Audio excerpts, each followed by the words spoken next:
Matalo fatu lau Samoa Entertainment TV mai pia le fo itula isi mai whaafonga. E se lau fetus fuluiva afe tolu se lau tolu valu tala. E te tawana tutongi atu le University wa Samoa ile sunga a maunga wa lii ufanga lilo whaamanu Diana Mwalia. E pe ona ta ua whai unga whamsino sili Justice Perez Silva ya sonei ile whamsinonga mawalunga i mulinu. O le taun unga le ole mta au puna tangi ai maunga o li i whaasanga ili pulenga o le University wa Samoa ile motusia whaafua se i ola na konkalate talu whaai unga le pulenga e whaamano lo le tu maunga o li ai whaia so esu enga whaatau le loturo toi o tō whinga whainga ruenga a le University. Ai o le tangi e maunga li isa munmulta i a lava wha maunga na tu ina atu le University il taimi ola na konkalate tolu tau sanga e ave ai ma Deputy Vice Chancellor Corporate Services peitai na toeto peitai na toeta o fia whaafua sei ai whaia so esu enga le pulenga o le NUS i mata whaio ia na whaatonu ai a fia tuai konkalate a maunga li i. Peitai o wha maunga whaaltu la fono konkalate na sainia e le tutangi le asa fina wai e tau ona tongi umatu le taimi totoi o lana konkalate e le NUS ai manatu le tu te te sa to iai te te unga o le na konkalate a o le imaua e le tutangi le avano whainga ruenga. O Patrick Fipulea ina tula imo maunga li i ai o Brenda Heather la tu na tula imo le NUS e fi nau le amata upu ma fofonga ina ai le aso sultasi o kuso ma le aso sulfa November no olu tolu ai whaato a lau mai ai le unga a Justice Perez le aso nanafi aso luas sultasi o te sema. Na whaato nuina le whaamsino i tu e lua e whaise whai unga i a la tau a le ai e whaawane ni a la fuula sanga au le i o atu i le aso lua tolu Februari lua o lua whaa.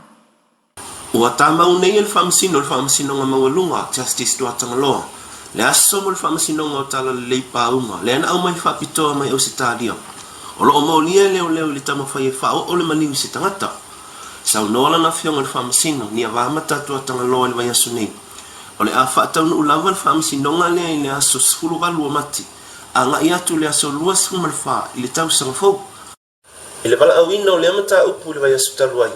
Na talo sanga ina i le lo ia tala le pa unga ina ia tu wina i le tu molia fa mau maunga mo le mau le taimi a oso oso e nai nisi wo fa mau nia matuli o la tu fa salanga e au fia i male le paulo le ma isioni ma tau ala i le loa vetai na te ena le fa amasinonga le ata sanga ma o le fa i unga le fa amasinonga o le a le to e suia le fa tulanga ina o le aso sfulu ma le valu mati anga ia tu le aso lua suma le fa o tau sangfou e wala au ina ai mo le mau ma su e ina i loa le nei mata upu ia tala le leipa unga.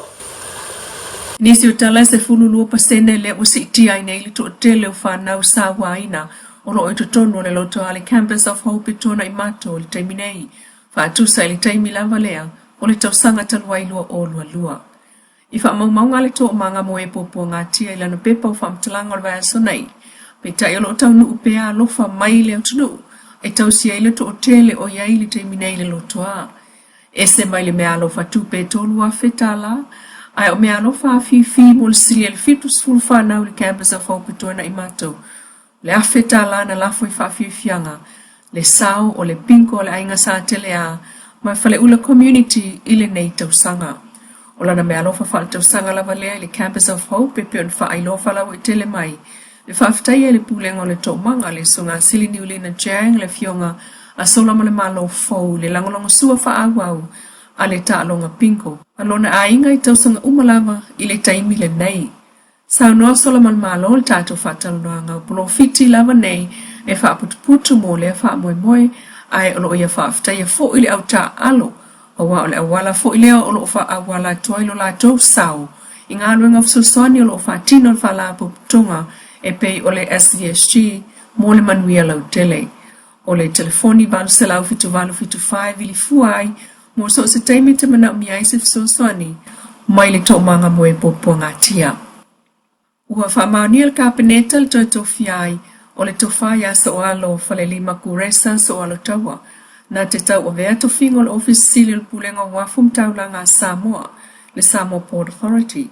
E to lua sa tal sanga le avano fatal noa langolangoa il komiti le tofa so alo o tolu ai nei no fo inga so taitolu tausanga o ave pea le whaatuatuanga le malo i le tufasa o alo kule sa awal taita o le tutino taua e ala le pulenga o wafu mataulanga. O stamali i uwha mawina le lava o lona silfia le whaafoea o le taita inga o lea o nanga le malo e pine wha mawai le 2 miliona tala o tupi whaasili sa atu e whaafu i atu le pulenga o wafu mataulanga. E ui le tele o lu itau sa whenga iai ma le pulenga e pe o afianga le COVID-19.